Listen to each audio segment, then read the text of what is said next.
अमीर गरीब बच्चे की 26 जनवरी। ये क्या, 7 तो यहीं बज गई। बस स्कूल का गेट न बंद हुआ हो, वरना आज का स्कूल तो मेरा मिस हो जाएगा। स्कूल जाने के लिए लेट हो रही नैना भागती भागती अपने स्कूल पहुंच जाती है और जैसे ही क्लास में एंटर करती है, ये क्या, जिस बेंच पर मैं बैठती थी वो तो क्लासरूम में है ही नहीं। कहाँ गया मेरा बेंच? अब मैं क्या करूँ? टीचर भी आने वाली है, किसके पास बैठूं? नैना इधर उधर देखती है और एक काजल नाम की लड़की के पास जाकर बैठ जाती है। तुम्हारी हिम्मत कैसे हुई मेरे पास बैठने की? उठो यहाँ से, यहाँ पर सिर्फ मेरी बेस्ट फ्रेंड बैठेगी। लेकिन काजल, पूरी क्लास में कहीं पर भी बैठने की जगह नहीं है, मैं कहाँ बैठूं? कोई जगह नहीं है, देखो इतना सारा फर्श खाली है, कहीं पर भी बैठ जाओ। एक काम करो, तुम डस्टबिन के पास जाकर बैठो। वैसे भी तुम्हारी औकात कूड़ेदान के पास बैठने की है ना कि हमारे साथ। अंजलि, काजल, तुम लोग मुझसे इस तरह क्यों बात करते हो? मैं भी तो तुम्हारी क्लासमेट हूँ ना। तुम्हें तो हमें थैंक यू बोलना चाहिए कि हम तुम्हें इस क्लासरूम में बैठने देते हैं, वरना तुम तो इस क्लासरूम में बैठने के भी लायक नहीं हो। गरीब कहीं की, अब खो क्या रहे हो? जाओ यहाँ से। तीनों अमीर स्टूडेंट नैना का स्कूल बैग उठाकर जमीन पर फेंक देती हैं। बेचारी नैना अपने स्कूल बैग से निकली हुई बुक्स को वापस उसमें रख रही होती है कि तभी उसकी क्लास टीचर कोमल आती है। टीचर, अलीशा, अंजलि और काजल ने मेरा स्कूल बैग नीचे फेंक दिया और कोई भी मुझे अपने पास बैठने नहीं दे रहा। सब मुझे गरीब कहकर परेशान करते हैं। ये लोग मुझे बहुत उल्टा सीधे बोलते हैं। क्लास में कदम रखा नहीं है और शुरू हो गई तेरी शिकायतें। उन्होंने जो भी किया है ना तेरे साथ, बिल्कुल सही किया है। गरीब इसी के लायक होता है। आधे ही मूड खराब कर दिया। अपना बैग उठाओ और क्लास के बाहर जाकर खड़ी हो जाओ। नैना काफी गरीब परिवार से थी। उसके चलते नैना के स्कूल में भी उस क्लास में मौजूद सभी अमीर बच्चे उसका काफी मजाक उड़ाते थे। यहाँ तक कि नैना की क्लास टीचर कोमल भी उसे कुछ ज्यादा खास पसंद नहीं करती थी। ऐसे ही समय गुजरता है और अब 26 जनवरी आने वाली होती है। बच्चों, जैसा कि आप सब जानते हैं कि 26 जनवरी के लिए हमारे स्कूल में एनुअल फंक्शन हो रहा है। इसमें हमारी क्लास के बच्चे भी पार्टिसिपेट करेंगे। आप में से जो भी बच्चा सिंगिंग कंपटीशन में पार्टिसिपेट करना चाहता है वो आकर मुझे अपना नाम लिखवा लीजिए। मैं तो बहुत अच्छा गाना गाती हूँ मैम, मुझे भी सिंगिंग कंपटीशन में पार्टिसिपेट करना है। यस मैम, अलीशा तो हमारी क्लास की नेहा कक्कड़ है। अगर अलीशा कंपटीशन में पार्टिसिपेट करेगी तो हम भी कंपटीशन में पार्टिसिपेट करेंगे। सभी बच्चों को सिंगिंग कंपटीशन में नाम लिखवाता देख नैना भी अपनी क्लास टीचर के पास जाती है। टीचर, मैं भी बहुत अच्छा गाना गाती हूँ, मुझे भी इस कंपटीशन में पार्टिसिपेट करना है। क्या कहा? तुम्हें भी कंपटीशन में पार्टिसिपेट करना है? पता है इस एनुअल डे पर कितने सारे वीआईपी गेस्ट आ रहे हैं। अब उन वीआईपी के सामने तुम जैसे गरीब स्टूडेंट से क्या हम परफॉर्मेंस करवाएंगे? कोमल नैना की गरीबी का मजाक उड़ाती है कि तभी वहाँ स्कूल का प्रिंसिपल आता है। सभी स्टूडेंट्स के नाम लिख रही है ना आप कंपटीशन के लिए? लिखिए। और आप सभी बच्चों, सिंगिंग के अलावा भी काफी सारे कंपटीशन हो रहे हैं। जिसको जिस पर इंटरेस्ट है वो सब इस कंपटीशन में पार्टिसिपेट करेंगे, ठीक है? प्रिंसिपल के आ जाने की वजह से कोमल नैना को कुछ कह भी नहीं पाती। कोमल को न चाहते हुए भी नैना का नाम कंपटीशन में लिखना पड़ता है। अगले दिन से जब सभी बच्चे सिंगिंग कंपटीशन की तैयारी करते हैं। अलीशा, तुमने सोचा कि हम कंपटीशन में कौन सा गाना गाएंगे? मुझे तो कोई भी गाना समझ नहीं आ रहा है। टीचर ने कहा था कि हमें देशभक्ति का ही कोई गाना गाना होगा। मेरे दिमाग में तो बस आइडिया वाले सॉन्ग ही चल रहा है, लेकिन ये मुझे इतना पसंद नहीं आ रहा। तुम लोग कोई अच्छा सॉन्ग सोचो ना। अलीशा अपनी सहेलियों के साथ 26 जनवरी पर गाए जाने वाले गाने के बारे में सोच रही होती है कि तभी वहाँ नैना आती है। अरे अलीशा, तुम इतना परेशान क्यों हो रही हो? पता है मैंने सिंगिंग कंपटीशन के लिए गाना सोच लिया है। हम लोग मेरा मुल्क मेरा देश सॉन्ग गाएंगे। ये बहुत अच्छा देशभक्ति का गाना है। अच्छा, तो तुम अब हमें सिखाओगे कि मैं कौन सा गाना गाऊं, कौन सा नहीं? टीचर ने भले ही तुम्हारा नाम इस कंपटीशन में लिखा है, लेकिन तुम हमारे साथ गाना नहीं गाओगी। लेकिन क्यों अलीशा? मेरा भी बहुत मन है 26 जनवरी पर सबके साथ में गाने का। तुम कहो तो मैं सबसे पीछे खड़ी हो जाऊंगी। एक बार में कहा, समझ नहीं आया क्या? जाओ यहाँ से और हमें डिस्टर्ब मत करो। नैना उदास होकर ग्राउंड में जाकर बैठ जाती है। अलीशा अपने सभी दोस्तों के साथ नैना के बताए हुए गाने की ही प्रैक्टिस करती है। जैसे जैसे दिन गुजरते हैं और वैसे वैसे 26 जनवरी का दिन करीब आ रहा होता है। बच्चों, इस 26 जनवरी के कंपटीशन में आप लोग स्कूल की सिंपल यूनिफॉर्म नहीं पहनेंगे। सभी बच्चों को तिरंगा यूनिफॉर्म पहनी है, ठीक है? क्लास टीचर वहाँ से चली जाती है। वैसे अलीशा, क्लास की सभी बच्चे तो 26 जनवरी पर पहनने के लिए तिरंगा ड्रेस लेकर आ जाएंगे, लेकिन हमारी क्लास की एक गरीब कहाँ से लेकर आएगी? ये भी सभी स्टूडेंट्स के साथ बैठकर हमारी परफॉर्मेंस को देखेगी, ना ही तो हमारी तरह तिरंगा ड्रेस खरीद पाएगी और ना ही हमारे साथ कंपटीशन में गा पाएगी। बेचारी नैना उदास होकर घर आती है और सारी बात अपनी माँ को बताती है। मैं आपकी अच्छी बच्ची हूँ ना, मैं भी कभी किसी चीज के लिए आपसे जिद नहीं करती। प्लीज आप मुझे इस बार 26 जनवरी के लिए एक तिरंगा ड्रेस दिला दो। सभी बच्चे ये ड्रेस पहनकर पार्टिसिपेट करेंगे। नैना बेटा, तुम तो जानती हो कि पापा का काम 2 महीने से बिल्कुल बंद पड़ा है। मैं भी बड़ी मुश्किल से लोगों के घर में झाड़ू पोंछा करके घर का खर्चा चला पाती हूँ। मेरे पास जो पैसे हैं वो मैं तुम्हारी स्कूल फीस के लिए रखती हूँ। अगर उनसे मैं तुम्हारे लिए ड्रेस लेकर आ गई तो स्कूल की फीस कैसे भरूंगी बेटा? अपनी माँ को माफ कर देना, लेकिन मैं तुमसे वादा करती हूँ कि मैं तुम्हारे लिए अगले साल जरूर एक अच्छी सी तिरंगा ड्रेस लेकर आऊंगी। जहाँ एक तरफ नैना अपनी तिरंगा ड्रेस को लेकर परेशान थी, वहीं क्लास में अमीर बच्चे नैना को अपने साथ कभी भी प्रैक्टिस के लिए नहीं बुलाते थे। तुम लोग प्रैक्टिस कर रहे हो ना, मुझे भी अपनी प्रैक्टिस में बुला लो। पता है मैंने तो कल रेडियो में गाना सुनकर उसे अच्छे से याद भी कर लिया है। अच्छा, तुम्हें हमारे साथ प्रैक्टिस करनी है? ठीक है, लेकिन उससे पहले तुम्हें हमारे साथ पानी की बोतल भर कर लानी होगी। बेचारी नैना सभी बच्चों के पानी की बोतल भर के लाती है। कभी कोई उससे कैंटीन से कुछ खाने के लिए मंगवाता तो कभी अपना कुछ और सामान मंगवाता, और इसी में ही 1 से 2 घंटे निकल जाते हैं। अब तो मुझे अपने साथ प्रैक्टिस करने दो ना, मैं तुम सबके सारे काम भी कर दिए हैं। लेकिन अभी तो हमारी क्लास का टाइम हो गया है और हम क्लास मिस नहीं करते। कोई बात नहीं, तुम कल आ जाना टाइम से। अलीशा हर रोज नैना को बुलाती है, लेकिन प्रैक्टिस करवाने की जगह उससे अपने सारे काम करवाती है, और ऐसे ही कुछ दिन और गुजर जाते हैं। मेरे घर में इतना पुराना सफेद कपड़ा रखा हुआ था और मैंने देखा ही नहीं। लगता है काफी पुराना है। एक काम करती हूँ, इसी कपड़े पर नारंगी और हरे रंग का कपड़ा लगाकर सिल देती हूँ और अपनी बेटी के लिए एक तिरंगे जैसी फ्रॉक बना दूंगी। जयंती जुगाड़ करके उसे सफेद कपड़े पर नारंगी और हरे कपड़े लगाकर सिल देती है, और 1 से 2 दिन की मेहनत के बाद आखिरकार जयंती नैना के लिए सुंदर तिरंगे की फ्रॉक बनाती है। ये फ्रॉक तो बहुत ज्यादा सुंदर है, इसे पहनकर तुम्हें बहुत अच्छी लगूंगी ना? हाँ मेरी बच्ची, तुम बहुत अच्छी लगोगी। एक बार पहनकर तो दिखाओ कैसी लग रही हो। जैसे ही वो फ्रॉक पहनती है तो बड़ी प्यारी लगती है, जिसे देख जयंती भी काफी खुश होती है। और अब सिर्फ 26 जनवरी को 3 से 4 दिन रह गई थी। नैना अकेले ही घर में आकर गाने की प्रैक्टिस कर लिया करती थी, और आज आखिरकार वो दिन आ ही जाता है जिसका सब बेसब्री से इंतजार कर रही थी। नैना सुबह सुबह उठकर अपनी माँ की बनाई हुई फ्रॉक पहनती है और तैयार होकर स्कूल चली जाती है। सभी अमीर बच्चे प्रैक्टिस रूम में प्रैक्टिस कर रहे होते हैं। तुम लोग फाइनल प्रैक्टिस कर रहे हो ना? मैं भी घर से काफी अच्छे से प्रैक्टिस करके आई हूँ। हम सब मिलकर एक बार और प्रैक्टिस करते हैं। अच्छा, तुम्हें प्रैक्टिस करनी है? चलो करते हैं।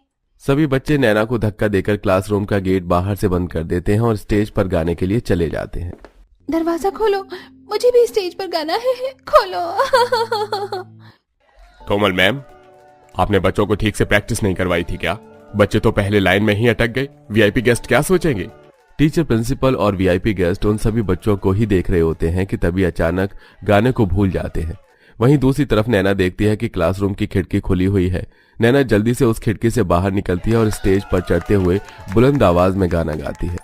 मेरा मुल्क, मेरा देश, मेरा ये वतन, शांति का, उन्नति का, प्यार का चमन, इसके वास्ते निसार है मेरा तन, मेरा मन। ए वतन, ए वतन, ए वतन, जाने मन, जाने मन, जाने मन। सभी बच्चे नैना के साथ गाते हैं और सभी को उन बच्चों की परफॉर्मेंस काफी ज्यादा पसंद आती है। बेटा, आपने तो बहुत अच्छा गाना गाया है। सभी बच्चे तो बिल्कुल भूल ही गए थे, लेकिन आपने आकर अपनी परफॉर्मेंस खराब नहीं होने दी। इस कंपटीशन की अकेली विनर तो बेटा सिर्फ तुम ही हो। सर, ये मेरी अकेले की मेहनत नहीं है। मेरी सभी फ्रेंड्स और टीचर ने मेरा खूब साथ दिया है। उन्हीं की बदौलत तो आज मैंने इतना अच्छा गाना गाया। इस प्राइज के हकदार मेरे साथ मेरी सभी फ्रेंड्स और मेरे टीचर भी हैं।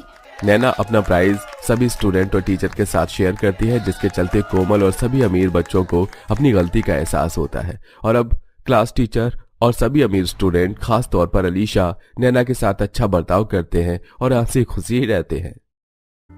मैडम, हमारी बात सुनिए, हमने कुछ नहीं किया है। आपको कोई गलतफहमी हुई है। मुझे कोई गलतफहमी नहीं हुई है। तुम्हारी देवरानी ने ही तुम चारों के नाम पर कंप्लेंट करी है। तुम चारों अपनी देवरानी के ऊपर अत्याचार करते हो ना, उससे काम करवाते हो और खुद आराम करते हो। नहीं नहीं, हम ऐसा नहीं कर सकते। आप हमें जेल में मत रखिए, हमारी बदनामी हो जाएगी। अपनी बदनामी की पड़ी है, लेकिन अपनी देवरानी के साथ की गई बदतमीजी की नहीं, अत्याचार की नहीं। तुम चारों को तो यही सजा मिलनी चाहिए और तुम चारों 26 जनवरी के दिन जेल में हो। ये सजा बहुत सही है। हमारी देवरानी ने झूठी कंप्लेंट करी होगी, आपको कोई गलत फहमी होगी। हम ऐसा कर ही नहीं सकते। अरे हम तो अपनी देवरानी से बहुत प्यार करते हैं। ये कैसी देवरानी थी जो अपनी ही जेठानियों के नाम पर झूठी कंप्लेंट कर रही थी और उन्हें पुलिस स्टेशन तक पहुंचा दिया। इस अनोखी देवरानी के बारे में थोड़ा अच्छे से जानते हैं और कहानी को पीछे लेकर चलते हैं। सुमन, निधि, महक और नीतू चारों एक साथ एक घर में रहती हैं। ठंड का मौसम था। अरे ठंड बहुत ज्यादा हो रही है, मुझसे काम नहीं होगा। तुम तीनों आज काम करो, बहुत ठंड लग रही है मुझे तो। दीदी, ठंड क्या आपको ही लगती है, हमें नहीं लगती? अरे मैंने कल रात बर्तन धोए थे और खाना भी बनाया था। अब मैं काम नहीं करूंगी, आज आप लोगों में से कोई काम करो। अरे महक, अगर देवरानी आ जाती ना तो हम उसको ही बेवकूफ बनवा कर उससे काम करवा लेते। हम चारों ही फ्री रहती फिर। चारों एक नंबर की आलसी होती हैं और एक दूसरे पर बस काम थोपती रहती हैं। कुछ दिनों बाद चारों जेठानियों का देवर मुकुल अपने साथ स्वाति नाम की लड़की को लेकर आता है, जो देखने में काफी काली थी। मुकुल, ये कौन है? इतनी काली लड़की को तुम हमारे घर पर क्यों लेकर आए हो? भाभी, ये स्वाति है मेरी पत्नी। दरअसल अभी हाल ही में स्वाति के माँ बाप का देहांत हो गया और ऐसे में स्वाति को मैं अकेले नहीं रहने दे सकता था, इसीलिए मैंने स्वाति से शादी कर ली। क्या तुम्हें शादी करने के लिए यही काली लड़की मिली? अरे हमारे बारे में तो सोच लेते, हम इतनी गोरी हैं, हमारे साथ ये हमारी सबसे छोटी काली देवरानी कैसे जचेगी? भाभी, आप ये कैसी बातें कर रही हैं? शादी मेरी हुई है, पत्नी के साथ मुझे रहना है, तो आप क्यों ये सब सोच रही हैं? और जितना ये घर आप चारों का है उतना ही स्वाति का भी है, इसीलिए मैं आपसे यही उम्मीद करूंगा कि आप मेरी शादी को स्वीकार करेंगे। मुकुल इतना कहकर अपनी पत्नी को कमरे में लेकर चला जाता है। अगली सुबह स्वाति की जेठानियां उसे जल्दी उठा देती हैं। अरे जल्दी उठो, खाना बनाओ, कपड़े धोने हैं, इतना सारा काम पड़ा है। तुम क्या नहीं हो, इसका मतलब काम नहीं करोगी? माफ करना, मुझे यहाँ का कुछ पता नहीं था ना। बता दीजिए क्या काम करना है, मैं कर दूंगी। एक काम करो, पहले सबके लिए खाना बना दो और हाँ, मुझे आलू के पराठे खाने हैं और सुमन दीदी को मेथी के पराठे अच्छे लगते हैं, तो दोनों पराठे बनाना और उसके बाद कपड़े धो देना, ठीक है?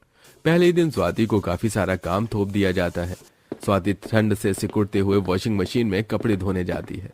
इतनी ज्यादा ठंड क्यों लग रही है? पूरा शरीर थर थर कांप रहा है। स्वाति वॉशिंग मशीन में कपड़े धोने लगती है कि तभी उसकी जेठानी नीतू आती है। अरे ये क्या, तुम वॉशिंग मशीन से क्यों कपड़े धो रही हो? दीदी, इतनी ठंड हो रही है, वॉशिंग मशीन में ही तो सारे कपड़े धुलेंगे ना। नहीं नहीं नहीं, तुम्हें पता भी है कितना बिल आया था पिछले महीने। हम खुद वॉशिंग मशीन का इस्तेमाल नहीं कर, तो तुम वॉशिंग मशीन का इस्तेमाल क्यों कर रही हो? हाथ से कपड़े धो लो। लेकिन दीदी, इतनी ठंड में हाथ से कपड़े धोना कितना मुश्किल है, जरा मेरे बारे में तो सोचिए। अरे तुम्हारे बारे में सोचकर ही बोल रही हूँ। अभी धूप हो रही है, हाथ से कपड़े धो लो। और हाँ, वॉशिंग मशीन, हीटर, इन सब का इस्तेमाल ज्यादा मत करना। और हाथ से कपड़े धोगी तो तुम्हारे लिए यही अच्छा होगा, कम से कम तुम्हारे हाथ तो साफ हो जाएंगे, गोरे तो होने से रहे। ठंड में अपनी काली देवरानी स्वाति के ऊपर उसकी जेठानियां अत्याचार तो अच्छे से कर ही रही थी। स्वाति परेशान अपने कमरे में बैठी थी।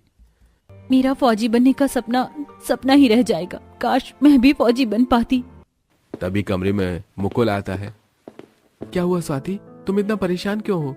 दरअसल आपको तो पता ही है, मुझे फौजी बनना था, लेकिन अब शादी हो गई है और शादी के बाद सपने देखने का कोई पॉइंट ही नहीं होता है। तुम ऐसे क्यों कह रही हो? अरे जब तुम्हारा पति तुम्हारे साथ दे रहा है तो तुम खुद को क्यों कम समझती हो? मैं कह रहा हूँ कि तुम फौजी बनकर ही रहोगी। देखो, तुम्हें किसी भी चीज की जरूरत लगे, कोई बुक, कोई एग्जाम देने के लिए फॉर्म भरना है, वो सब मैं कर दूंगा, चिंता मत करो। तुम बस अपनी पढ़ाई पर ध्यान दो, उसके बाद अपने ससुराल पर, बाकी सब मैं देख लूंगा। स्वाति अब अपनी फौजी बनने की तैयारी करने लगती है। ये चीज स्वाति की जेठानियों को बिल्कुल पसंद नहीं थी। ये कौन सी किताब पढ़ रही हो तुम? दीदी वो क्या है ना, मैं फौजी बनना चाहती हूँ तो उसकी ही तैयारी कर रही हूँ, फौजी बनने की। अच्छा, तुम फौजी बनोगी तो घर के काम कौन करेगा? तुम्हारी माँ क्या घर के काम करेगी? दीदी आप ऐसा क्यों कह रही हो? मेरी माँ तो इस दुनिया में भी नहीं है, और जो इस दुनिया में है नहीं, आप उनके लिए इतनी बुरी बातें कैसे कह सकती हैं? तो जाओ ना, छत पर चूल्हा बनाओ और उस पर खाना बनाओ। हम सबका चूल्हे पर बना खाना खाने का मन है। ठंड में चूल्हे का खाना बहुत स्वाद लगता है। दीदी ठंड में आप मुझे वही काम क्यों करवा रही हैं जिससे ज्यादा ठंड लगे, और सारा काम मैं अकेले क्यों करूं? क्योंकि तुम काली हो और तुम हमारी बराबरी तो कर नहीं सकती ना। अब जो बोला है चुपचाप से वो कर लो, वरना तुम्हारी 4 जेठानियां हैं, तुम किस किस से बहस कर लोगी? स्वाति बिना जवाब दिए छत पर चूल्हा बनाने लगती है। मेरे साथ ही क्यों होता है? मैं जितना अपनी जेठानियों के साथ बनाने की कोशिश करती हूँ वो हमेशा मेरे साथ ऐसा ही क्यों कर रही हैं? ऐसे ही कई दिन निकल जाते हैं और स्वाति फौजी बनने की तैयारी कर रही होती है। 26 जनवरी आ रहा है और मैंने एग्जाम भी दे दिया। बस मेरा रिजल्ट आ जाए और मैं फौजी बन जाऊं। इस बार की 26 जनवरी मेरे लिए काफी ज्यादा अच्छी होगी। मैं अपने देश के लिए कुछ करना चाहती हूँ। स्वाति का सपना था कि फौजी बने। कुछ दिनों बाद स्वाति का जब रिजल्ट आता है, स्वाति तुमने अपना सपना पूरा कर दिया, तुम फौजी बन गई हो, ये देखो तुम्हारा रिजल्ट आया है। क्या मैं फौजी बन गई? हाँ तुम फौजी बन गई हो, लेकिन तुम्हारी ज्वाइनिंग कल से ही है। तुम्हें कल ही बॉर्डर के लिए निकलना है। इतनी जल्दी ज्वाइनिंग भी? और कल ही मुझे बॉर्डर पर भी जाना है? हाँ देखो, तुमने अपने सपने के लिए बहुत मेहनत करी है, तो अब तुम पीछे मत हटो। स्वाति अगले ही दिन बॉर्डर के लिए निकल जाती है। स्वाति के पीछे उसकी चारों जेठानियां बातें बना लेती हैं। बन गई फौजी हमारी काली देवरानी, पर कहीं हमारे खिलाफ वो कोई कंप्लेन तो नहीं करेगी ना? अरे ऐसे कैसे कंप्लेन करेगी? हमने क्या किया? किया तो है हमने बहुत गलत। हमने ना सच में अत्याचार तो किया ही था। कोई बात नहीं, कुछ नहीं होगा। डर तो लग रहा है मुझे भी, लेकिन कुछ नहीं होगा। अत्याचार किया तो किया, क्या हुआ? स्वाति काली थी ना, फौजी बन गई है तो बस अब हम उससे थोड़ा सा प्यार से बात कर लेंगे, बात खत्म। चारों जेठानी अपनी काली देवरानी के फौजी बनने से डर तो गई थी, लेकिन अब क्या ही करती। कुछ दिनों बाद 26 जनवरी थी। अरे 26 जनवरी है, आज हम बच्चों के लिए कोई पार्टी रखते हैं ना। बच्चे तो हैं ही नहीं, तो क्या हुआ, मोहल्ले के बच्चे तो हैं ना। चारों जेठानियां 26 जनवरी के दिन मोहल्ले में बच्चों को ट्रॉफी, चिप्स, कुरकुरे बांट रही थी कि तभी पुलिस आ जाती है। तुम चारों जेठानियों के ऊपर कंप्लेंट है कि तुम चारों ने अपनी देवरानी के ऊपर अत्याचार किया, इसलिए हम तुम्हें गिरफ्तार करने आए हैं। क्या हमें गिरफ्तार करने? पुलिस चारों को पुलिस स्टेशन लेकर चली जाती है और लॉकअप में बंद कर देती है। तुम चारों चुप हो जाओ और कोई भी आवाज नहीं करेगा। किसी की कोई आवाज आई ना तो तुम चारों की कहर नहीं। अब हम क्या करें? मुझे नहीं रहना यहाँ, काश मैं अपने घर रहती। कुछ देर बाद वहाँ स्वाति और मुकुल आते हैं। दीदी आप चारों यहाँ पर कैसे? और इंस्पेक्टर साहब, आपने मेरी जेठानियों को क्यों गिरफ्तार किया? आप इनकी देवरानी हैं, लेकिन कंप्लेंट तो किसी और ने करी थी, किसी राधिका नाम की औरत ने। राधिका मेरी पड़ोसन है, आपको गलतफहमी हुई है। मेरी जेठानियों को छोड़ दीजिए। स्वाति अपनी जेठानियों को वापस घर ले आती है और उन्हें तोहफे देते हुए कहती है, दीदी मुझे माफ कर दीजिए, मुझे आने में देर ही हो गई। आप लोगों को मेरी वजह से पुलिस स्टेशन में रहना पड़ा। हमें माफ कर दो, हमने तुम्हारे साथ गलत किया और तुमने फिर भी हमें इतना माना, लेकिन तुम तो बॉर्डर पर थी ना, फिर यहाँ कैसे? 26 जनवरी है ना, तो मैं आप सबसे मिलने आई हूँ और आप सबके लिए गिफ्ट भी लेकर आई हूँ। हम सबको माफ कर दो, हमें अपनी गलती का एहसास हो गया है। हमने तुम पर बहुत अत्याचार किया, अब से हम कभी ऐसा नहीं करेंगे। दीदी कोई बात नहीं, जो हो गया सो हो गया, उसे भूल जाओ, हम आगे बढ़ते हैं। इसी के साथ अंत में 26 जनवरी के दिन पांचों देवरानी जेठानी मिलकर 26 जनवरी मनाते हैं और खुशी खुशी रहते हैं।